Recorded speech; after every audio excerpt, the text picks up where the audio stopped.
अच्छा जी, अभी हम क्रिकेट सीरीज की बात करेंगे। कल हमारा तीसरा T20 होना है। न्यूजीलैंड के कप्तान भाई इंजर हुए थे और ये बताया जा रहा था तीसरे मैच में, तीसरे T20 में वो रेस्ट लेंगे, लेकिन अब ये खबर आई है कि वो प्रॉब्ली सीरीज में ही नहीं खेल सकेंगे। उन्हें याद होगा शायद आपको, उन्हें हैमस्ट्रिंग की इंजरी हुई थी। सो न्यूजीलैंड ने इतवार को ऑल्दो पाकिस्तान के खिलाफ दूसरा T20 इंटरनेशनल 21 रन से जीता था और यूं सीरीज में उन्होंने 2-0 की बर्तरी हासिल कर ली थी। हमारे पास सीरीज बचाने का यह वाहिद मौका है और हैमस्ट्रिंग इंजरी के बायस केन विलियमसन बाहर हो गए हैं। पाकिस्तान क्रिकेट टीम के मैदान में क्रिकेट खेल के मैदान में कुछ जीत नहीं पाई है। नौजवान खिलाड़ी तवक्कुआत पर पूरा नहीं उतर रहे हैं। बाबर हैं, फ़खर हैं, अब ये अच्छे फिनिशर साबित नहीं हो रहे हैं। लेट्स सी कल क्या होता है। Basically nobody is really performing up to the level. और जिस तरह हम कल बात कर रहे थे कि टेस्ट में हम जितने भी कीड़े निकाल लें कि may be we are not used to playing test and all, लेकिन we are very much used to playing T20 और उसमें तो बड़े हम चैंपियन भी रहे हैं, लेकिन उसमें भी परफॉर्मेंस हमारी कोई खास नहीं नजर आ रही। ऑलरेडी 5 मैचेस में से हम 2 हार चुके हैं। So don't know what's going to happen tomorrow. I wonder कि कोई चेंजेस होंगी, कोई एक्स्ट्रा कोई तैयारी हो रही है, कोई स्ट्रैटेजी इन माइंड है जो कि अभी इन प्लेस होनी है। That remains to be seen. Actually हम समझ सकते हैं इस बात को कैसे। अब्दुल माजिद भट्टी साहब हमारे साथ हैं। जनाब भट्टी साहब, कैंप में बड़ी ही अजीबो-गरीब सी खबरें सामने आ रही हैं, जैसे कि the management and the boys are not on the same page. Particularly जो डायरेक्टर साहब हैं, हफीज साहब, वो ज़ाहिर है उनका वैसे तो तजर्बा है नहीं कोई मैनेजमेंट रोल का, अब वो बन गए हैं तो वो हर छोटी मोटी चीज़ में मुदाखलत कर रहे हैं, लंबे लंबे लेक्चर दे रहे हैं। What is the news?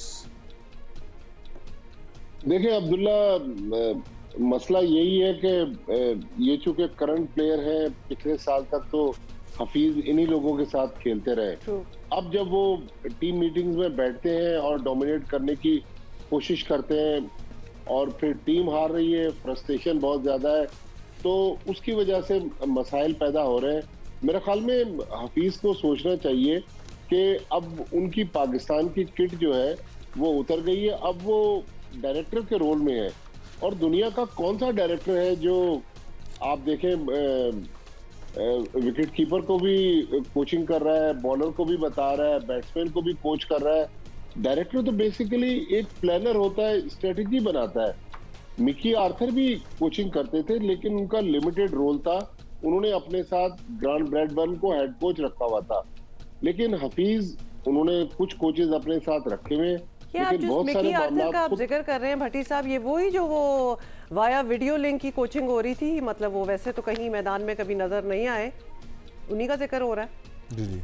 जी हाँ, बिल्कुल उन्हीं का जिक्र हो रहा है। वो चूंकि वीडियो लिंक से मशवरे देते थे, उन्होंने ग्रांट ब्रैडबर्न जो न्यूजीलैंड के फॉर्मर टेस्ट क्रिकेटर है, उनको पाकिस्तान टीम का हेड कोच बनाया हुआ था।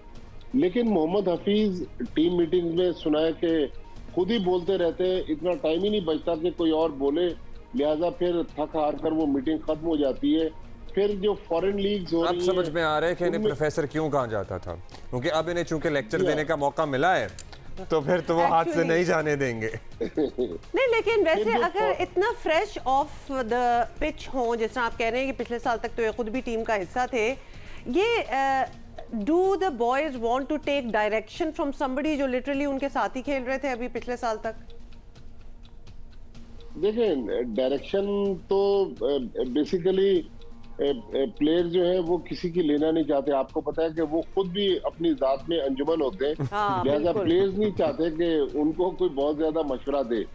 फिर एक और जो मसला है जिसकी वजह से मसाइल पैदा हो रहे हैं, शुरू में तो लड़के उनकी मीटिंग्स में उनकी लंबे लेक्चर सुनते रहे, फिर जो मसाइल वहां से बढ़े कि पाकिस्तान क्रिकेट बोर्ड प्लान कर रहा है एक T10 मैचेस की सीरीज करवाने के लिए मिडिलसेक्स काउंटी के लिए, और लड़कों ने कुछ फॉरेन लीग्स के लिए ऑलरेडी कमिटमेंट्स किए हुए। खासतौर पर IL T20 जो दुबई में होना है, उसमें लड़कों के तकरीबन 2.5 पौने 3 लाख डॉलर्स के कॉन्ट्रैक्ट हैं। तो NOCs का भी मसला है। हफीज चाहते हैं कि PCB जो T10 मैचेस करवा रहा है, लड़के उनमें पार्टिसिपेट करें। आज कराची में मैनेजमेंट कमेटी की मीटिंग है ज़का अशरफ साहब की सरबराही में, उसमें कुछ डिसीजंस होने, लेकिन ओवरऑल जो है गवर्नेंस के इशू काफी पुअर है, PCB लेवल पर भी और पाकिस्तान टीम मैनेजमेंट पर भी। फिर टीम हार रही है, आप देखें जब टीम हारने लग जाए तो फिर मसाइल मजीद बढ़ जाते हैं। लिहाजा अब पाकिस्तान क्रिकेट बोर्ड को सोचना पड़ेगा कि लड़कों को इस दलदल से निकालें, इस मसाइल से निकालकर लड़कों को कहें कि भाई वो क्रिकेट पे फोकस करें। लड़के इस वक्त क्रिकेट पे फोकस। अच्छा, कल हम बात करते हैं क्या होने वाला है। सुबह 5 सवा 5 बजे होगा। सॉरी, लेकिन भट्टी साहब जो इस किस्म की बातें हैं और हम यहाँ टीवी चैनल पे बैठे डिस्कस कर रहे हैं, ऑब्वियसली कॉमन नॉलेज है जो भी लोग क्रिकेट देख रहे होते हैं, तो ये वैसे भी प्लेयर्स का मूड और उनका टेम्परामेंट, उनका प्ले, उनकी परफॉर्मेंस को इफेक्ट करता ही होगा। हम ये कुछ अरसे से बात कर रहे थे कि मैनेजमेंट ऊपर नीचे हो रही होती है, इतनी कंट्रोवर्सी निकली होती है, does it ever effect the players? But clearly it does. हमारी परफॉर्मेंस ही देख ले, कभी अभी तो उठ ही नहीं है पिछले कुछ महीनों में, बिल्कुल ही एक सब स्टैंडर्ड और उससे बिलो। देखें, जब से मोहम्मद हफीज पाकिस्तान टीम के डायरेक्टर बने हैं, पाकिस्तान ऑस्ट्रेलिया में 3 टेस्ट मैच हार गया, पाकिस्तान न्यूजीलैंड में 2 T20 हार गया, और T20 वो फॉर्मेट था जिसमें हम कहते थे कि हम न्यूजीलैंड को पकड़ लेंगे, लेकिन न्यूजीलैंड ने पहला मैच बड़े मार्जिन से जीता 67 रन से, दूसरा भी बड़े मार्जिन से 21-22 रन से जीत गए। तो पाकिस्तान के लड़के, मुझे लग रहा है कि इस वक्त क्रिकेट पे फोकस नहीं है, फिर टीम का एक कॉम्बिनेशन नहीं बन पा रहा। ये साल 2024 चलिए अब हम नया कॉम्बिनेशन भी तो ट्राई कर रहे हैं भट्टी साहब। I think we should give them some margin and some time as well. अगर हम इसे वर्ल्ड कप की तैयारी का नहीं, अगर हम इसे वर्ल्ड कप की तैयारी का टूर समझ रहे हैं या उससे पहले के मैचेस में कॉम्बिनेशंस आजमा रहे हैं, तो मेरा ख्याल है थोड़ा सा हमें भी सब्र रखना होगा। एक तो इस पे आप अपनी राय जरूर दीजिएगा। कल हम लेकिन क्या करने वाले हैं, क्या तब्दीली है? उसामा मीर को बहुत से लोगों की राय है कि मेरा ख्याल है बहुत ट्राई कर लिया, बहुत चांसेस दे दिए, और आजम खान खास तौर पे केस इन पॉइंट। अच्छा, और लोग कहते हैं ना कि आजम को अगर आप किसी इन्फ्लुएंशियल फैमिली से, his record in for Pakistan is pathetic, तो फिर ठीक है, बट चूंकि वो आजम खान हैं, तो मेरा ख्याल है कि अब एट दिस स्टेज हम ये इग्नोर नहीं कर सकते बात कि उनको शायद और मौके भी दिए जाएंगे। मेरा ख्याल में अगर कल मौका मिलता है आजम खान को, उसके चांसेस बहुत कम है, तो वो आखिरी मौका होगा। जी हाँ, वो आखिरी मौका होगा, क्योंकि पिछले 6 मैचेस में जिस तरह इंटरनेशनल मैचेस में आजम खान ने परफॉर्म किया, वो उनकी जो PSL की परफॉर्मेंसेज हैं उसके तो वो करीब करीब नजर नहीं आ रहे। इंटरनेशनल क्रिकेट का अब्दुल्ला हुमा प्रेशर बहुत होता है। फिर पीछे साहबजादा फरहान बैठे हुए, वो डोमेस्टिक क्रिकेट में हर फॉर्मेट में पिछले 2-3 साल से रन्स कर रहे हैं। फिर हसीबुल्ला, वो भी विकेट कीपिंग कर लेते हैं, उनका ताल्लुक कोयटा से, वो बैठे हुए डगआउट में। फिर जमान खान को मेरे ख्याल में पहले मैच से खिलाना चाहिए था। हमने टेस्ट मैच की परफॉर्मेंस पर आमिर जमाल को T20 मैच खिला दिया। जमान खान जो हमारे रेगुलर बॉलर थे T20 में, उनको हमने ड्रॉप कर दिया। मेरे ख्याल में हारिस रऊफ ने पिछले 2 मैचेस में अच्छी बॉलिंग की है, हारिस को भी रेस्ट देने की जरूरत है, आराम दे दें। पीछे मोहम्मद वसीम जूनियर बैठे हुए, उनको ट्राई करके देखें कि ये लड़के 4-4 साल से पाकिस्तान टीम के साथ ट्रेवल कर रहे हैं, फॉरेन लीग्स में भी कॉन्ट्रैक्ट उनके हो गए, वहां के लिए भी NOCs मांग रहे हैं, तो पाकिस्तान के लिए उनकी सलाहियत क्या है। मेरे ख्याल में कल एटलीस्ट 2-3 चेंजेस होगी, लेकिन सबसे जो इस वक्त पाकिस्तान के लिए खतरे की घंटी है, वो पाकिस्तान की स्पिनर्स की परफॉर्मेंस है।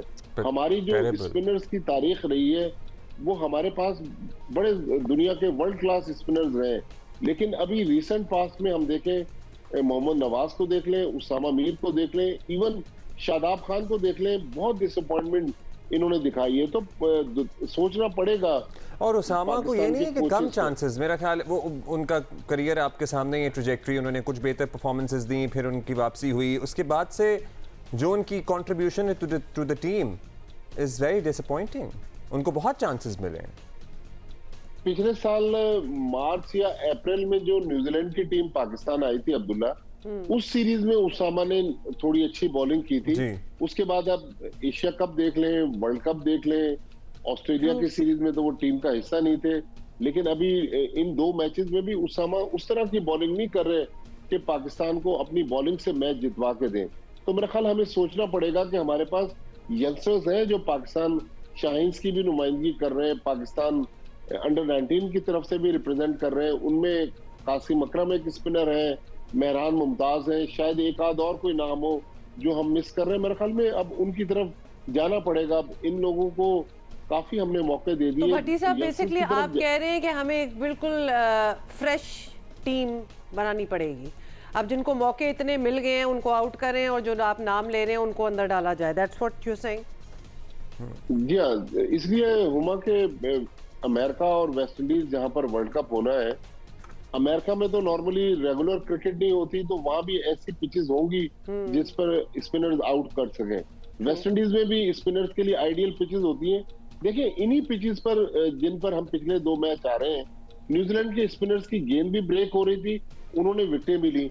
पाकिस्तान के स्पिनर्स गेंद भी ब्रेक नहीं कर पा रहे और वो विकेट बड़ा भी नहीं ले पा रहे। तो डिफरेंस है, बहुत एवरेज बॉलिंग कर रहे हैं उसामा मीर, लिहाजा उसामा मीर को आराम देकर एक आध मैच नवाज को ट्राई कर लें, फिर हमें नए प्लेयर्स की तरफ जाना पड़ेगा। चलिए जी, ये सारी तब्दीलियां होती हैं। उधर एक्चुअली विलियमसन का क्या हुआ? उनको हैमस्ट्रिंग इंजरी, तीसरे में बताया जा रहा था कि वो रेस्ट लेंगे, लेकिन अपेरेंटली वो सीरीज का हिस्सा नहीं होंगे बाकी मैचेस में। देखिए अब्दुल्ला, क्या जबरदस्त न्यूजीलैंड ने प्लानिंग की है। उन्होंने हैमस्ट्रिंग इंजरी तो उनको सेकंड मैच में हुई, जी, और सेकंड मैच में भी एक वक्त ऐसा आ गया कि उनकी बैटिंग की जरूरत थी, वो बैटिंग के लिए नहीं आए। लेकिन अब वो पाकिस्तान की सीरीज से भी आउट हो गए और पाकिस्तान के बाद साउथ अफ्रीका ने टेस्ट मैच खेलने आना है न्यूजीलैंड। सुना है कि उनके भी एटलीस्ट 2 मैचेस में केन विलियमसन अवेलेबल नहीं है। लेकिन न्यूजीलैंड छोटा सा मुल्क है जिसकी आबादी बहुत कम है, लेकिन क्या जबरदस्त टैलेंट है और क्या प्रोफेशनलिज्म है।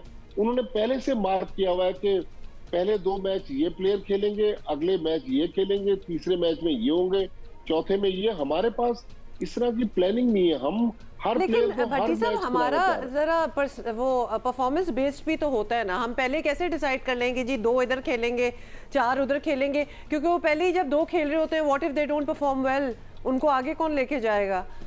I mean many factors come into play. Uma, हमारा जो मसला है, हम चाहे वो कप्तान हो चाहे कोचेज हो, वो हार से डरते हैं। वो चाहते हैं हमारे दौर में टीम जीत जाए। वहां न्यूजीलैंड में ऐसा नहीं है। वो लोग तजर्बात करते हैं। अगर उन्होंने, जिस तरह अभी ऑस्ट्रेलिया ने डेविड वार्नर को कह दिया था कि भाई ये सिडनी टेस्ट मैच आपका आखिरी टेस्ट मैच है, उन्होंने रिटायरमेंट अनाउंस कर दी और आखिरी टेस्ट इनिंग्स में मैच विनिंग 50 किए पाकिस्तान के खिलाफ, लेकिन उन्होंने उसको खुदाफिज कह दिया। हमारे यहाँ तो कोई 30 रन बना ले तो अगला मैच छोड़ने के लिए जी, वो तो यू नो टिपिकल माइंडसेट है। थैंक यू भट्टी साहब फॉर बीइंग विद अस। कल फिर मैच के चल ही रहा होगा मेरा ख्याल है, उस वक्त तक या खत्म होने वाला होगा, तो बात कर लेंगे उस वक्त दोबारा। ऑलमोस्ट मेरा ख्याल है खत्म हो चुका होगा by the time we will get into the show. चलें, आई होप कि कल हमारे पास बेहतर बातें हों क्रिकेट से मुताल्लिक करने के लिए, because it is high time we really